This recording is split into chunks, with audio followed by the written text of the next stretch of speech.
รุ่นเดียวกันบวชเป็นตุเจ้ากันมา7 วันก็9 วันแต่ว่ายังไม่ได้กำหนดการก็ดีใจ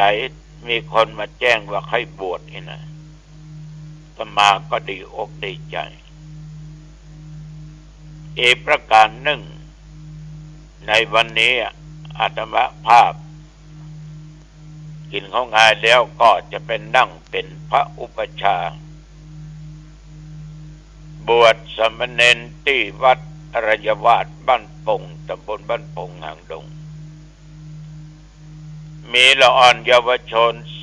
46 คนที่คณะครูอาจารย์โรงเรียนมงฟอร์ดนำมาเข้าค่ายจริยธรรมถิ่นธรรมเพื่อนำความสุขเกิดขึ้นแก่เยาวชนแก่เด็กนักเรียน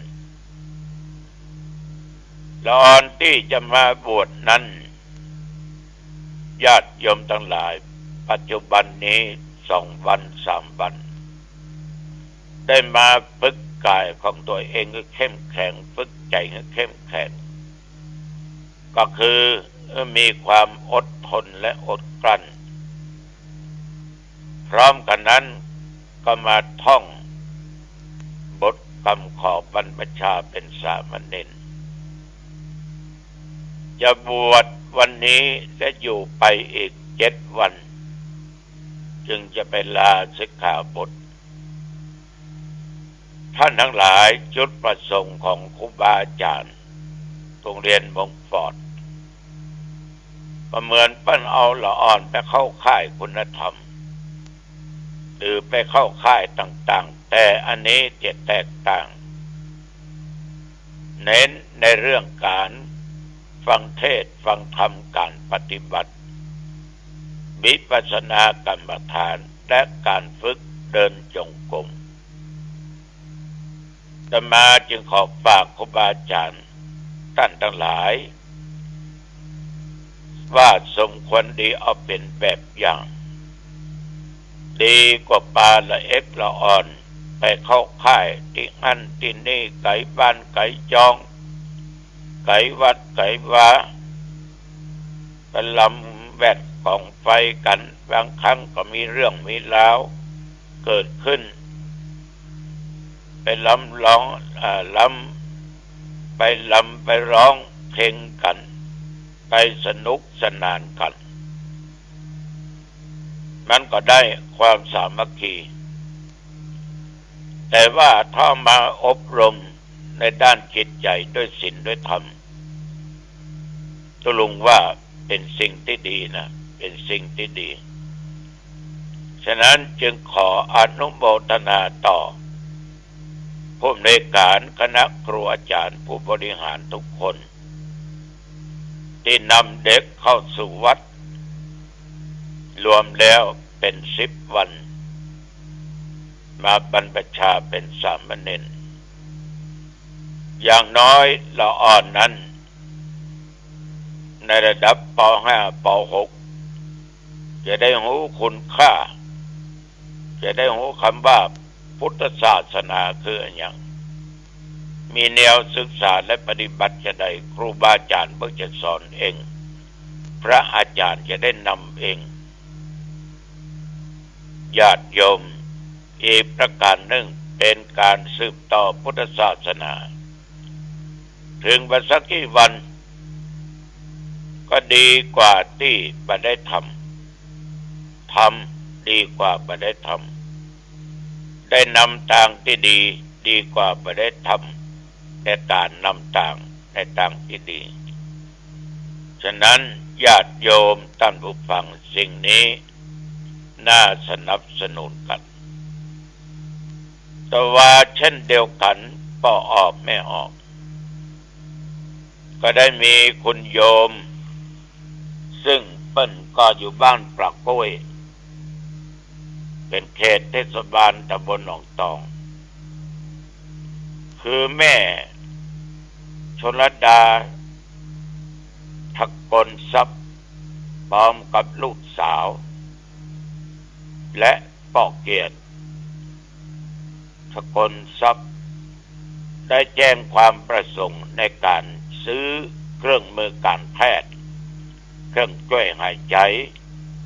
ไว้ห้อง ICU โรงพยาบาลหางดงโดยคุณแม่ชลดาสกลทรัพย์มองว่าชีวิตคนน่ะมันสำคัญยิ่ง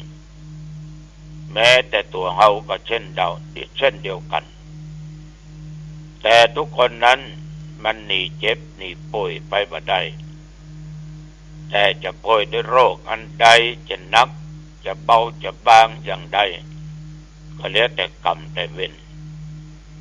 แต่เมื่อมีห้องที่มีเครื่องมือการแพทย์ครบก็สามารถที่จะช่วยเหลือหรือหยุดยั้งชีวิตของคนป่วยหนักนั้นไว้ได้มีชีวิตเป็นการเหลือชีวิตก็เกียรติแม่ชลดาสกลทรัพย์นี่ได้แจ้งความประสงค์ไว้ 20,000 กองบุญ 20,000 กองบุญต้องขออนุโมทนาเป็นอย่างมาก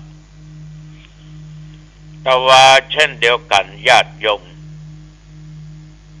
อาตมาภาพตอนเย็นมาเทศทำงานข่าวดำที่วัดแล้วก็ไปออกงานเผยแพร่งานหน้าที่คือพระธรรมทูต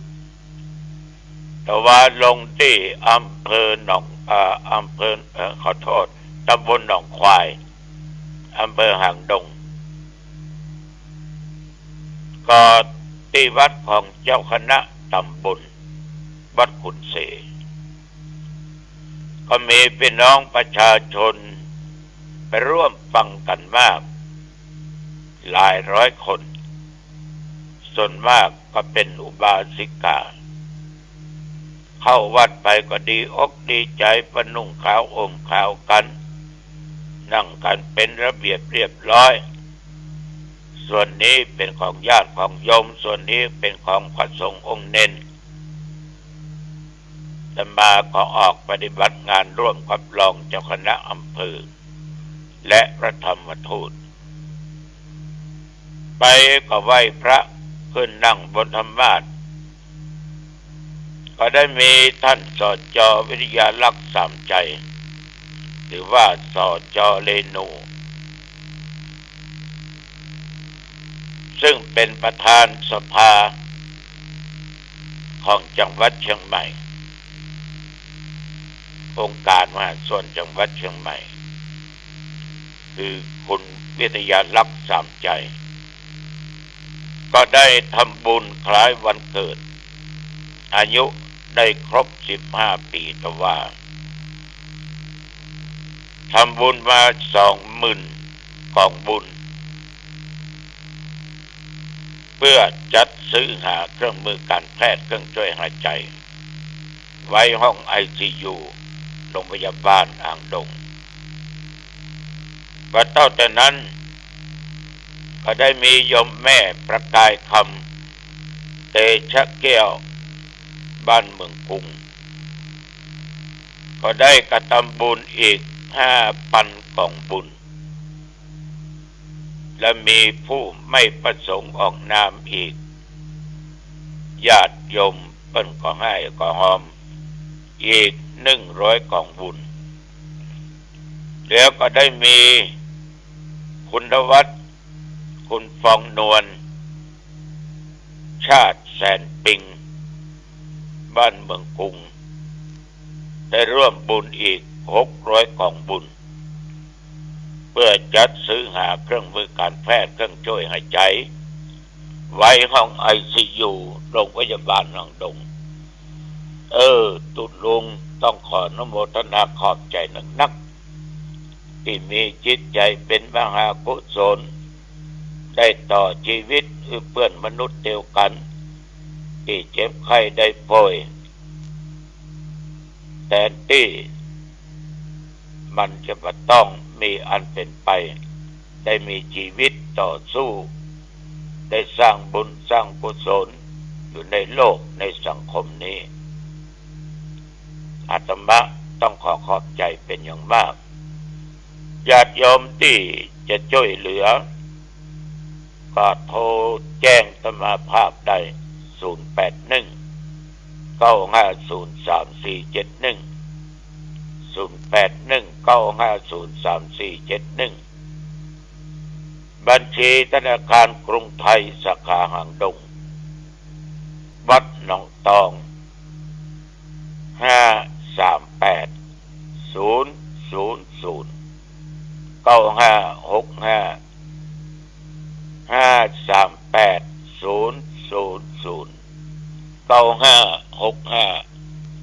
แจ้งความประสงค์ได้เนอะญาติโยมท่านผู้ฟังได้มีปัญหาเขาเคยได้ถามกันว่าสัตว์โลกทั้งหลายเนี่ย